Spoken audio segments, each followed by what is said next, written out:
In the heart of Ravenwood, where the serene streets lulled residents into peaceful nights, Officer Jake Mitchell found himself navigating the shadowed lanes on an eerily ominous evening.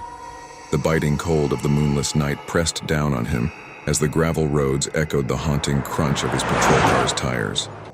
Unbeknownst to the townsfolk, a palpable tension hung in the air, sending shivers through the ranks of even the most seasoned officers.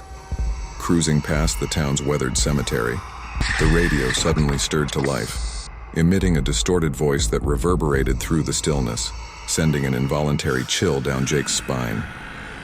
Unit 12, come in. We've got a 10 to 91 at the abandoned Miller house. Proceed with caution. The address, like a dissonant note in an otherwise melodic composition, struck a chord of disquiet within Jake's consciousness. The Miller house, abandoned and decaying for years, carried a haunting reputation among the locals. Despite his rational skepticism, an unshakable sense of foreboding settled over him as he approached the desolate property.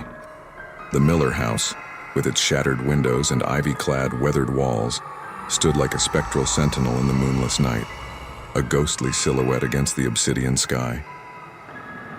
As Officer Mitchell cautiously crossed the threshold, the creaking floorboards beneath him seemed to resonate like ghostly whispers, as if the very structure harbored a long-buried secret. The air, thick with the stifling stench of decay, clung to his senses, making each breath a laborious struggle against an unseen force. With only the flickering beam of his flashlight to pierce the impenetrable darkness, Jake delved into the desolation within the house's walls. A faint whisper, ethereal yet persistent, sent electric shivers down his spine. Get out. Get out. Ignoring the primal urge to flee, he pressed forward, resolute in his determination to unveil the origin of the otherworldly sound that echoed through the desolate corridors. Descending into the basement, the temperature plummeted, and the oppressive darkness closed in like an intangible vice. The narrow beam of Jake's flashlight unveiled disturbing drawings on the walls, sinister symbols and unsettling scenes that hinted at a narrative beyond the grasp of reason. Each step further into the abyss felt like a descent into the unfathomable depths of madness. In the dim light, Officer Mitchell stumbled upon a concealed entrance behind a warped bookshelf, revealing a hidden chamber saturated with an air of malevolence. Within, old and tattered journals lay scattered, filled with cryptic writings and disturbing sketches that hinted at unholy rituals and ancient pacts.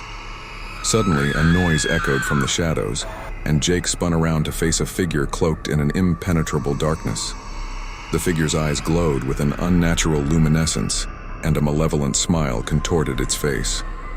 Paralyzed with a primordial fear, Jake watched as the figure raised its hand, pointing menacingly towards the exit. A surge of terror overwhelmed him, propelling him to sprint through the twisted halls of the Miller house. The whispers grew louder, a discordant chorus of malevolence urging him to escape, but the ominous presence pursued him relentlessly, an intangible force that defied rational comprehension.